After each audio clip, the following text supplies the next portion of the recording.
Bien-aimés dans le Seigneur, je vous salue tous au nom de notre Seigneur Jésus-Christ. Frères et sœurs, vous qui nous suivez, d'où que vous soyez, partout dans le monde, par les supports médias, dans les groupes sociaux, que Dieu vous bénisse.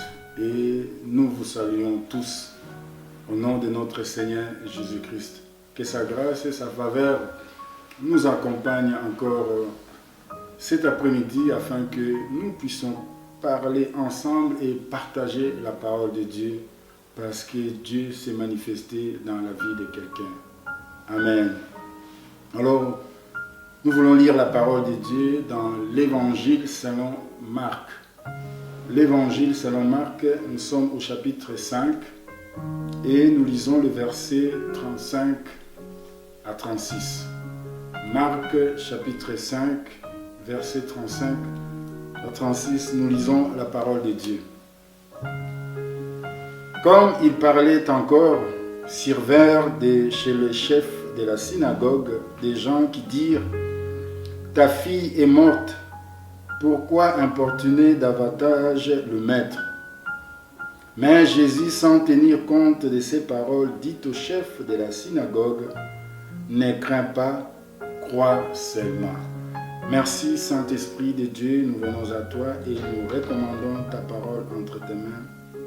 Bénis ta parole et bénis ton peuple Seigneur et que toute gloire ne revienne à toi. Au nom de Jésus-Christ notre Seigneur et Sauveur, nous t'avons ainsi prié. Amen. Alors bien-aimés dans le Seigneur, si je peux donner un titre à notre partage de cet après-midi, je dirais comme le Seigneur Jésus a dit à ce monsieur Jairus, il s'agit de lui. Mais je voudrais te dire aussi, toi qui m'écoutes, mon frère et ma sœur, ne crains rien, crois seulement. C'est ça le titre de notre message. Ne crains rien, crois seulement. C'est une parole d'encouragement. C'est une parole d'espoir et d'espérance que Jésus nous dit. Oui, je voudrais aussi te le dire aujourd'hui, ne crains rien, crois seulement, bien-aimé dans le Seigneur.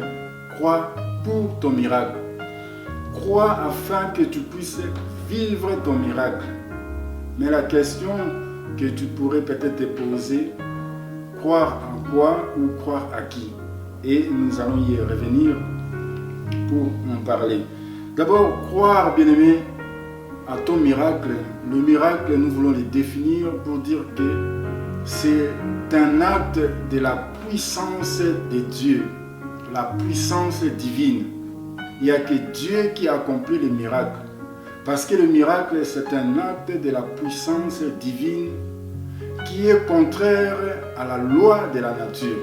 Parce que les hommes ne peuvent pas accomplir le miracle. Il n'y a que Dieu bien-aimé qui peut accomplir les miracles. Les lois de la nature, on les connaît. Nous savons que nous sommes en hiver il fait froid. C'est la nature. Nous savons qu'en automne, les feuilles des arbres tombent et pendant le printemps, ça repousse. Ça, c'est la loi de la nature. C'est ainsi. Même la neige qui est tombée, nous voyons que c'est la nature. Mais au fait, si nous observons bien la nature, nous regardons bien les choses, bien aimé, nous allons comprendre même cette nature que nous sommes en train de parler, elle n'est pas arrivée comme ça, elle n'est pas tombée comme ça. Il y a la main de Dieu là derrière. Oui, même la nature, il y a la main de Dieu là derrière. Parce que la nature fait des choses.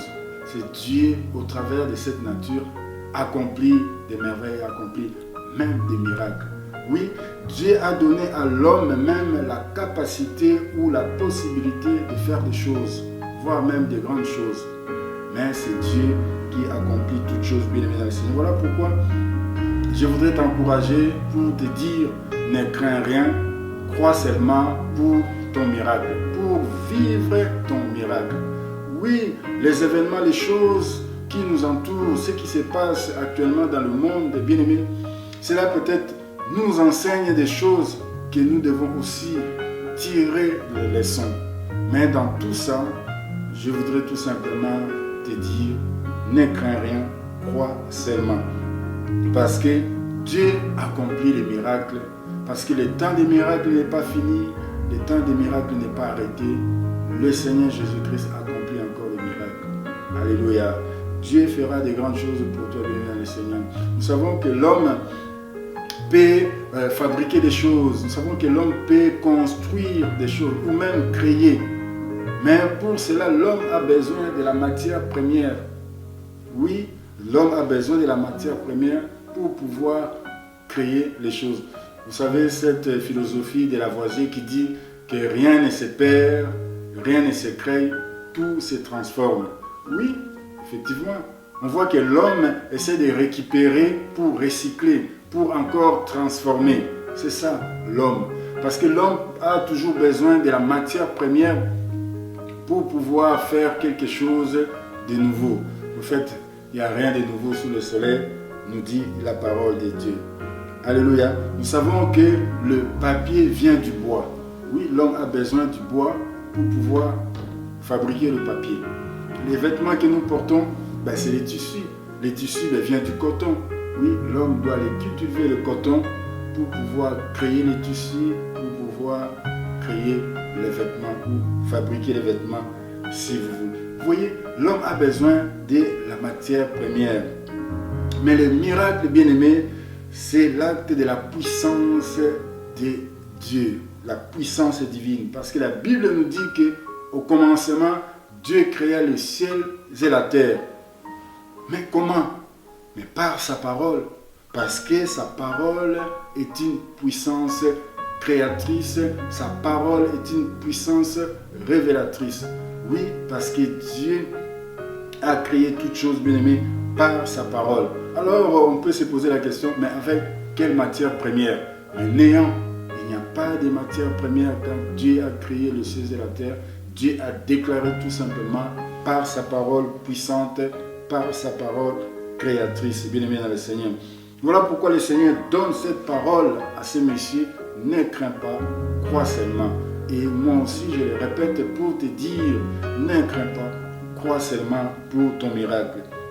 Le miracle, bien-aimé, arrive parce que la parole de Dieu est une puissance qui va produire le miracle. Alléluia.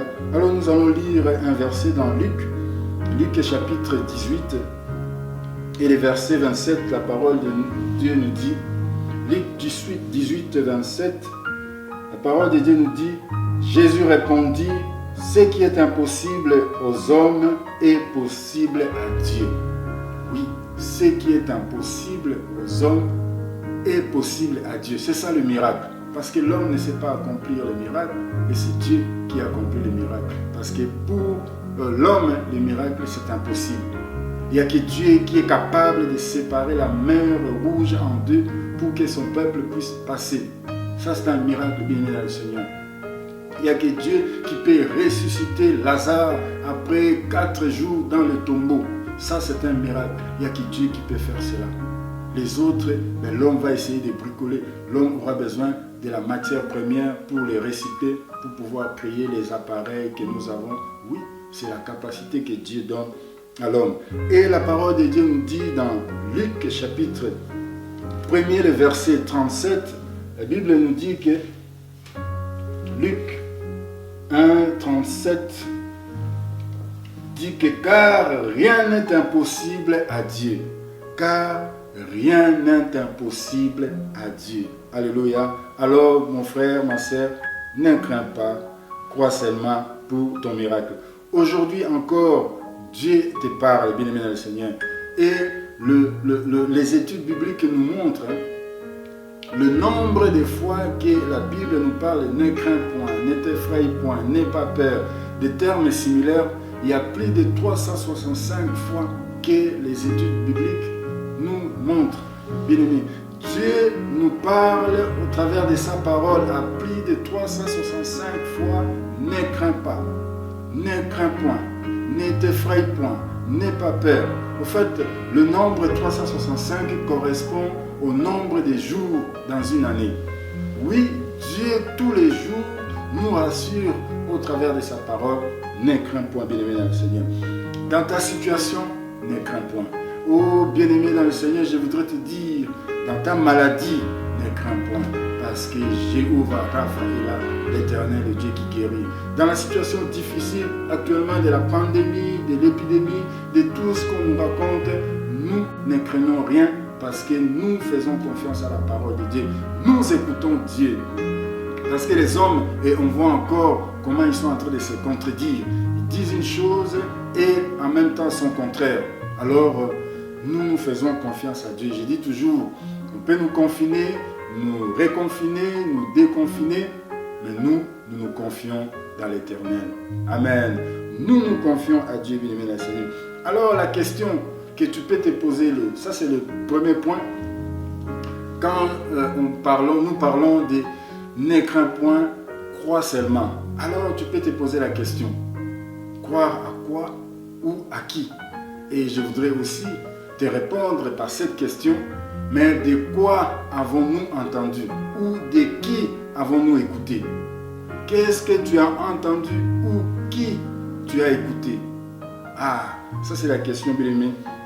Et nous allons nous poser. Mais en lisant la parole de Dieu dans l'évangile selon Marc, que nous sommes en train de partager, bien-aimé, l'évangile de Marc, nous savons que c'est l'évangile de Pierre. C'est Pierre qui a parlé à Marc, parce que Jean-Marc, le compagnon de l'apôtre Paul, n'a pas vécu avec le Seigneur Jésus-Christ. C'est Pierre qui a vécu avec le Seigneur Jésus-Christ et qui a parlé à Marc, et Jean-Marc en a écrit. Mais Jean-Marc nous présente ici, bien aimé, le service que Jésus a accompli dans la vie de son peuple. Oui, il nous présente Jésus-Christ, serviteur.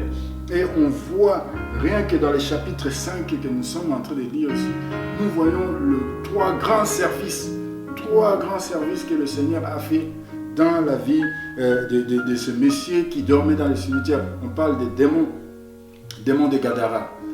Marc chapitre 5, le premier verset, on nous parle de ce monsieur qui dormait dans les cimetières, qui ne pouvait pas s'habiller et qui avait tellement une force, même en étant lié, il lui rompait les chaînes. Et ce monsieur a reçu son miracle. Oui, le miracle n'est pas fini. Le temps des miracles, bien aimé, n'est pas arrêté.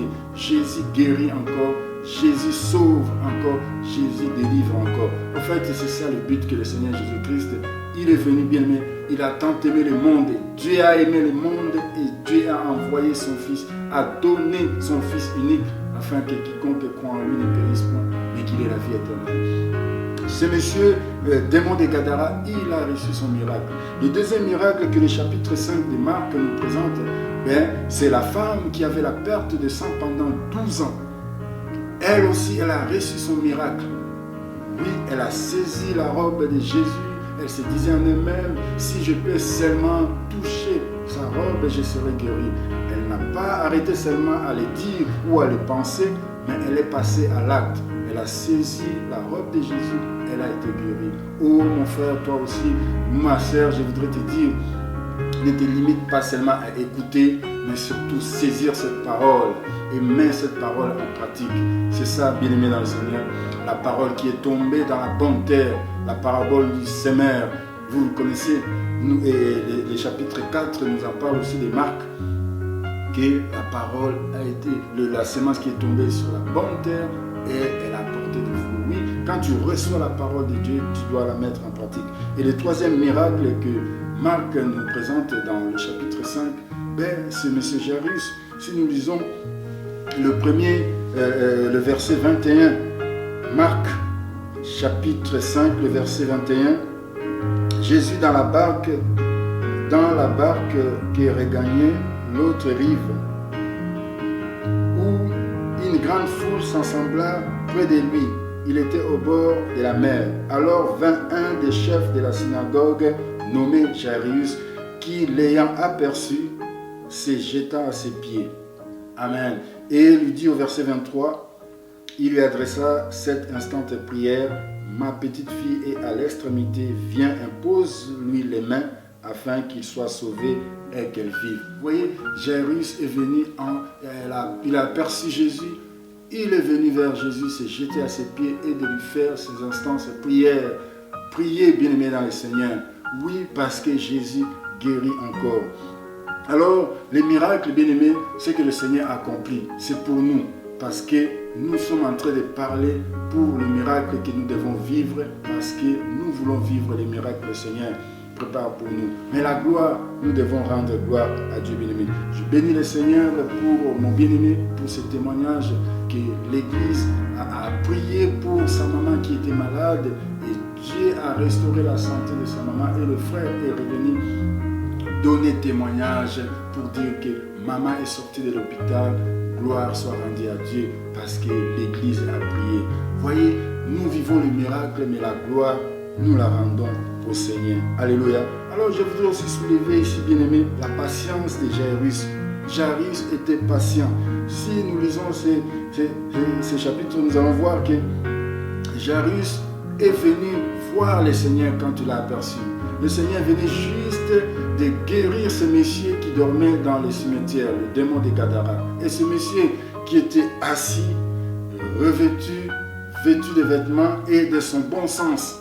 Vous voyez, lui qui était vraiment, il ne pouvait même pas s'habiller et il s'est blessé, s'est mutilé. La Bible dit qu'il est revenu dans son bon sens et les gens s'étaient étonnés de voir que ce monsieur qui vivait dans le cimetière était revenu dans son bon sens. Et il voulait rester avec Jésus.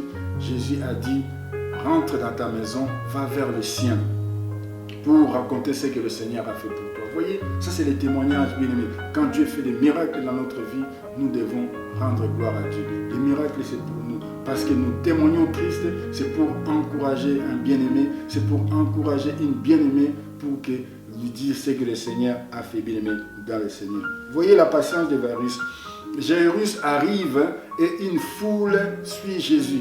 Et quand il lui fait ses instances et prières, il marche avec Jésus. Et c'est là que le verset 35 au chapitre 5 nous dit que comme il parlait encore avec Jésus. Certainement, Jairus, Jésus lui parlait, écoute Jairus, tu sais, oui, j'ai entendu ta prière, maintenant on va aller voir, ça c'est moi qui dis, on va aller voir ta fille, voilà, il faisait chemin faisant, et c'est là, bien aimé dans le Seigneur, que cette femme est venue toucher la robe de Jésus. Voyez-vous, si c'était toi et moi, peut-être nous allons dire, mais Seigneur Jésus-Christ, on y va d'abord parce que nous sommes en train de faire la route pour aller. Mais Jésus a senti qu'une grande force est sortie. Elle a demandé qui m'a touché. Et cette femme a reçu aussi sa guérison, son miracle. Bien aimé dans le Seigneur, il nous arrive parfois, nous sommes là en train de prier, nous sommes là ensemble en train de prier, et puis le Seigneur accomplit les miracles dans la vie de ton frère ou de ta sœur. Et alors, parfois, on est saisi comme ça par des choses de ce monde. On dit, oui, mais le Seigneur, comment ça se fait que nous sommes en train de prier ensemble et lui, il est béni et elle est bénie? Non, bien aimé, attends, ton tour vient. Regarde l'exemple de Jairus. Elle n'a pas rouspété. Elle a tout simplement continué à faire le chemin avec le Seigneur. Même si la femme qui est venue après, par derrière, toucher le pain, elle a reçu son miracle. Mais Jairus a continué sa marche avec le Seigneur. Toi aussi, continue, bien-aimé, ta marche avec le Seigneur. Dans l'église où tu es, là où Dieu t'a placé, même si tu vois ton frère qui est béni, ta sœur qui est bénie, continue ta marche avec le Seigneur parce qu'un jour viendra et ça sera ton tour. Ton tour viendra. Alléluia. Alors Dieu ne s'est pas trompé, bien-aimé, parce que Dieu t'a mis là et Dieu il sait qu'il a des projets de bonheur et de paix pour toi, bien-aimé dans le Seigneur. Alors continue à écouter la parole de Dieu. Et je voudrais qu'on puisse lire aussi Marc chapitre 4. Chapitre 4, le verset 24. Qu'est-ce que la parole de Dieu nous dit? Marc chapitre 4, le verset 24. Il leur dit encore, encore, le Seigneur parle encore. Oui, quand tu pries, bien-aimé, tu parles à Dieu. La prière, c'est le moyen que nous communiquons avec Dieu. Et quand tu parles à Dieu, Dieu te parle. Il leur dit encore, Dieu parle encore. Prenez garde à ce que vous attendez. On vous mesurera avec la mesure dont vous serez servi et on y ajoutera pour vous. Alléluia. Oui, bien-aimés, faisons garde, prenons garde, faisons très attention à ce que nous attendons. Qu'est-ce que nous attendons? Est-ce que nous attendons la parole de Dieu et nous attendons la parole des hommes? Comme ces gens qui sont venus décourager. Oui, ta fille est déjà morte. Pourquoi importuner davantage le maître? Bien-aimé, il ne faut pas tenir compte de ces paroles. Tu es avec le Seigneur. Continue à marcher avec le Seigneur. Marche avec le Seigneur. Parce que les efforts que nous avons fournis, bien-aimés, nous allons récolter ce que nous avons sémé. Oui, le temps que nous passons dans la prière à marcher avec Dieu, Dieu nous parle, cette parole-là doit porter en nous, bien-aimés. Oui, c'est ce que nous avons sémé et cela va porter en nous pour que nous puissions vivre l'accomplissement de la parole de Dieu. Et dans la même mesure, bien-aimés, que nous mettons en pratique la parole de Dieu, que nous écoutons la parole de Dieu et nous obéissons à la parole de Dieu, bien-aimés dans le Seigneur, dans la même mesure, Dieu accordera plus de lumière, plus de grâce et il ajoutera davantage. Voilà pourquoi nous devons faire attention à ce que nous écoutons parce que Dieu nous parle. Alléluia. Oui, au contraire, si nous écoutons des mensonges, les mensonges vont apporter en nous le mensonge et cela ne va pas nous servir à grand chose, bien-aimés dans le Seigneur. Écoutons ce que le Seigneur nous dit. Oui, Jairus a entendu parler de Jésus et Jairus est allé vers Jésus. Nous devons aller vers Jésus, bien-aimés dans le Seigneur. Nous devons écouter Jésus et nous devons écouter la parole que Dieu nous donne, la mettre en pratique. Oh, j'ai béni le Seigneur encore pour ce témoignage d'un ami qui fait du sport de haut niveau, bien-aimé. À un certain moment, il y a une blessure qui arrive dans sa vie et on lui parle des ligaments croisés. Vous savez, les ligaments, c'est au niveau des genoux, c'est compliqué pour un sportif de haut niveau. Vous voyez, même pour les genoux, c'est toujours compliqué d'avoir une telle blessure. Et quand on lui a parlé des ligaments croisés, il a refusé, il dit non, ce n'est pas les ligaments croisés. Il est parti voir son médecin traitant et son médecin traitant l'a envoyé aller voir un spécialiste du genou. Et les spécialistes des genoux a regardé. Au fait, quand il a entendu cette parole, il a tout de suite commencé à prier contre cette parole. Parce que la Bible dit que c'est de l'abondance du cœur que la bouche parle. Bien aimé, nous devons faire attention à ce que nous disons et surtout ce que nous écoutons. Il a refusé de recevoir cette parole parce que cette parole allait peut-être produire en lui le découragement. C'est pour ça qu'il a refusé. Et quand le médecin, le spécialiste a fait les examens, on n'a pas vu cette histoire des ligaments croisés. Vous voyez, il a refusé que c'était les ligaments croisés parce que parfois on nous balance des choses comme ça. Quand nous prenons ça et nous commençons à l'entretenir, nous commençons à vivre avec ça, ça produit en nous des effets néfastes. Bien aimé, nous devons refuser. Plutôt écouter la parole de Dieu. Écouter la parole de Dieu. C'est pour ça, Jésus, sans tenir compte des paroles des gens qui sortaient de chez lui, chez le chef de la synagogue, pour lui dire arrête d'importuner le Seigneur, le Maître. Jésus a dit sans tenir de cette parole, il a dit seulement à Jairus, crois seulement, ne crains rien, crois seulement pour ton miracle. Toi aussi, mon bien-aimé dans le Seigneur, crois seulement parce que Dieu n'a pas changé. Alléluia. Que Dieu bénisse sa parole et que Dieu vous bénisse. Saisissons cette parole, marchons selon la parole de Dieu et que toute gloire soit rendue à notre Seigneur.